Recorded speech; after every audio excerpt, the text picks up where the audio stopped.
Bonjour à tous, alors ça faisait un petit moment que je n'étais pas venue vous saluer par ici. J'ai décidé ainsi de vous faire une petite audio parce que je voulais vous apporter quelques nouvelles sur mon actualité et notamment mon actualité littéraire.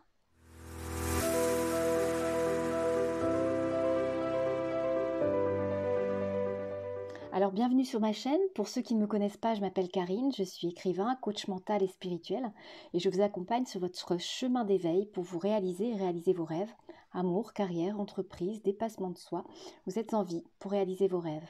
Si vous passez par ici, si vous trouvez de la valeur ajoutée dans mes contenus, alors n'hésitez pas à vous abonner, liker, commenter, partager. Cela nous aidera à construire ensemble cette communauté de visionnaires et de rêveurs qui me tient à cœur. Alors, comme certains l'ont remarqué, cela faisait un petit moment que je n'étais pas venue par ici.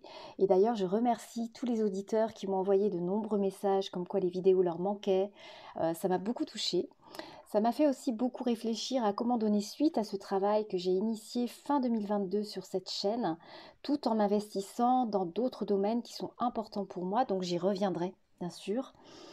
Aujourd'hui, néanmoins, j'aimerais vous parler rapidement de mon actualité, comme je vous le disais, que je vous l'annonçais en introduction, puisque, en effet, l'année 2023 m'a apporté de nouveaux défis et en parallèle, de nouvelles prises de conscience importantes dont je vous ferai très certainement part dans de futures vidéos ou audio, un petit peu sous cette forme, si le temps s'y prête moins pour moi.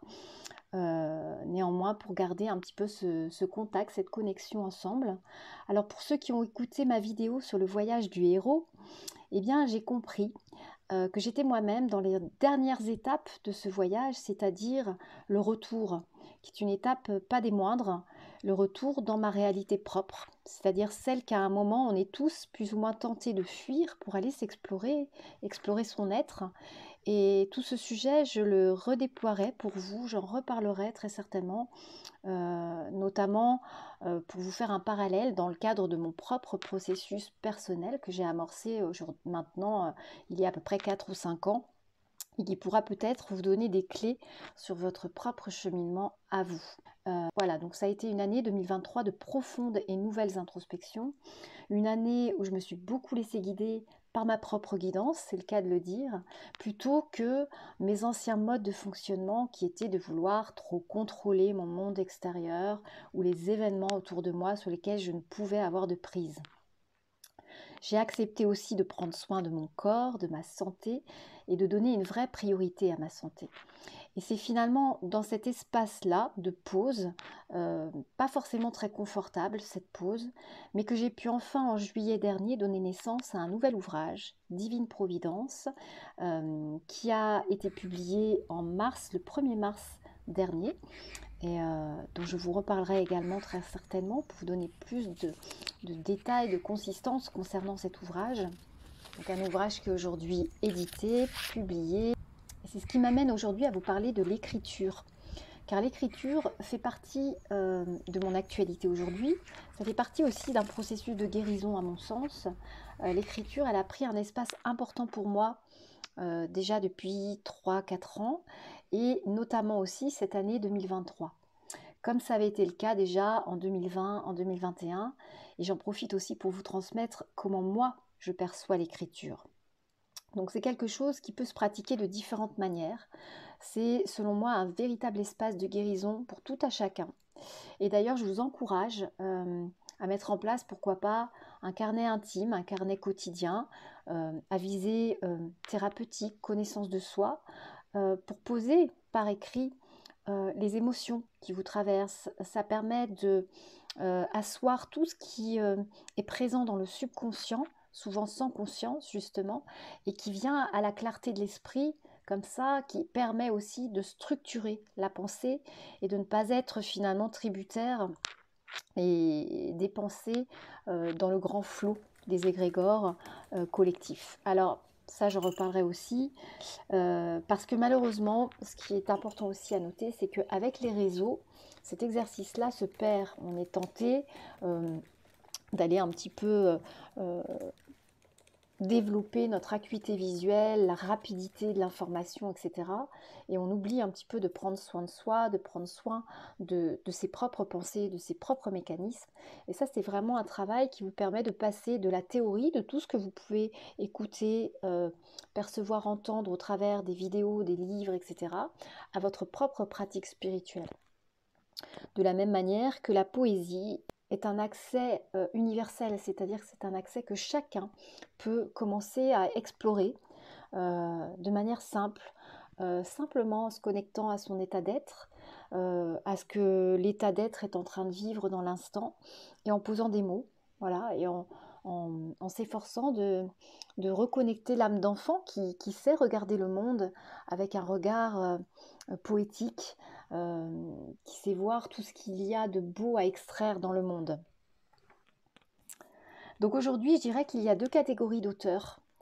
Et c'est intéressant aussi pour tous ceux d'entre vous qui aiment lire, qui aiment se renseigner, puiser la richesse présente dans les livres, parce que c'est aussi un message que je prône de privilégier aussi la lecture vis-à-vis des réseaux qui ont pris une place énorme dans nos quotidiens. Ne pas négliger pour autant la lecture. Aujourd'hui, il y a un nombre infini d'auteurs. Alors, on a tous les marketeurs, les businessmen, les femmes d'affaires, etc., qui utilisent le livre comme une carte de visite, un outil marketing qui reflète l'entreprise ou l'activité que la personne veut mettre en avant. Et puis, il y a l'auteur, l'écrivain, le passionné, le rêveur, le missionné, celui qui est davantage, du coup, en quête de vérité. C'est une forme de canalisation qui tombe parce que j'ai ouvert et offert un espace à cette énergie. Donc c'est un cadeau. C'est un cadeau à la fois pour moi, qui structure ma pensée, et pour celui qui le recevra. Parmi ce type d'auteur, ce type d'écrivain, il y a ceux qui vont écrire sur une année, sur plusieurs années, qui vont constituer petit à petit leur ouvrage comme ça. En ce qui me concerne, je vais écrire plutôt sur un très court laps de temps, mais qui demande néanmoins une préparation en amont pour recevoir, pour s'ouvrir à la réceptivité du message.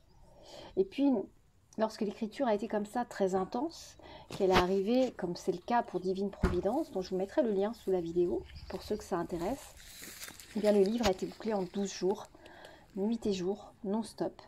Et ça demande derrière un temps d'intégration, de récupération, de détachement. Tout ça, c'est un temps de maturation qui est très long et qui demande une énorme préparation psychique, spirituelle, ce qui m'a expliqué aussi pourquoi l'année 2023 a été tant dans l'être plus que dans le faire. Et puis ensuite, il y a tout le travail de commercialisation, chercher les maisons d'édition, trouver un contact correct. Là aussi, le monde de l'édition est un environnement très particulier, c'est un énorme business. Donc c'est comment naviguer au milieu de tout cet environnement pour promouvoir à minima cet ouvrage qui est une guidance plus qu'une didactique. C'est une véritable guidance. Et même si à mon sens le vrai succès d'un livre, c'est la rencontre de plusieurs ingrédients, le bon endroit, le bon moment et surtout les bons lecteurs, il y a quand même nécessité d'en parler à un moment. Et donc c'est ce que je viens faire notamment au travers cet audio ici avec vous, de manière à vous expliquer un petit peu où j'en suis dans cette actualité littéraire, pourquoi mon absence en 2023 et tout ce qui s'ensuit. C'est ce qui explique notamment pourquoi, 1, ça prend beaucoup de temps, 2, il est nécessaire de développer d'autres projets en parallèle, car aujourd'hui, à part un best-seller ou un travail marketing constant, on ne vit pas de l'écriture. Je reviens là à l'instant d'un salon du livre où j'ai pu rencontrer plus de 80 auteurs passionnés et qui le confirment. C'est beaucoup de travail, beaucoup d'investissement, beaucoup de passion, mais pas forcément rémunérateur. Voilà, et en ce qui me concerne, ce marketing à outrance fait partie des messages que je dénonce dans Divine Providence qui font que notre monde aujourd'hui est arrivé à un point de saturation. Donc c'est pour vous poser un petit peu le décor de cette actualité-là, de ma façon d'appréhender l'écriture et à partir de là, de vous encourager aussi pour ceux qui le souhaitent, pour ceux qui se sentent appelés à découvrir mes ouvrages et pourquoi pas à vous lancer vous-même dans votre propre quête de vérité en commençant à poser des morceaux de vous-même sur papier. Donc en ce qui concerne mon actualité littéraire, voilà, le 25 janvier, j'ai eu la chance de pouvoir rééditer Retrouve ton étoile, puisque cet ouvrage avait été publié il y a 3 ans déjà et avait subi la liquidation judiciaire de la maison, qui fut un parcours du combattant pour récupérer mes droits. Donc je vous mettrai là aussi le lien sous la vidéo du nouvel ouvrage, à ne pas confondre avec l'ancienne édition. Donc c'est un voyage initiatique, tout à fait personnel, qui évoque justement une partie de mon vécu avec une dimension très ésotérique qui entre en collision avec un monde très matérialiste, mais qui permet surtout d'appréhender une meilleure compréhension de l'époque qu'on traverse aujourd'hui, aussi bien sur les plans individuels que collectifs. Et donc je vous encourage, pour ceux qui le souhaitent et qui se sentent appelés encore une fois, à découvrir cet ouvrage et à revenir vers moi, partager votre ressenti, qui encore une fois est une lecture qui demande à lâcher le mental pour rentrer vraiment dans la guidance de votre cœur.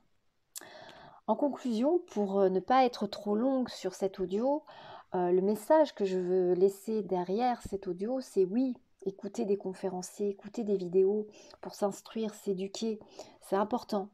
Mais ne pas oublier que le cheminement personnel passe aussi par la pratique, l'expérience personnelle, par les livres qui sont notre héritage, un peu comme des hiéroglyphes dans une grotte, qui sont l'héritage d'une civilisation intelligente versus une intelligence artificielle en expansion. Et puis écrire. Donc lire et écrire sont vraiment des actes que vous pouvez poser au quotidien pour vous, pour vous-même, pour votre quête spirituelle, mais également pour les générations futures. Voilà, cela structure une civilisation et cela lui évite de s'évaporer tel qu'on est en train de le vivre aujourd'hui. J'aime beaucoup d'ailleurs un passage de Bernard Werber dans la trilogie des chats qui parle de l'écriture et je vais vous le partager en conclusion. L'écriture nous permet d'évacuer tout ce qu'il y a de faible en notre esprit et de découvrir notre force véritable. Elle nous permet de digérer tous nos malheurs en les transformant en histoire. Elle nous aide à aller plus loin que par la réflexion ou le dialogue. En écrivant, on explore des couches inconnues de nous-mêmes. Et tant qu'on n'a pas écrit, les idées restent banales, floues, incomplètes, éphémères. Ne jamais se contenter de petites pensées médiocres dont on ne saura pas exactement la valeur. Dès lors où tu mets en phrase ce que tu ressens, ta sensibilité augmente. Tu te métamorphoses en récepteur ultra-sensible et en émetteur puissant. Alors je vous souhaite de méditer et surtout écrire sur du papier, écrire sur des feuilles blanches, un baiser, un désir, d'écrire vos mots, M-A-U-X, d'écrire vos mots, M-O-T-S, vos sensibilités, votre art, écrire votre histoire, écrire notre histoire. Et moi je vous dis à très bientôt. Bye bye.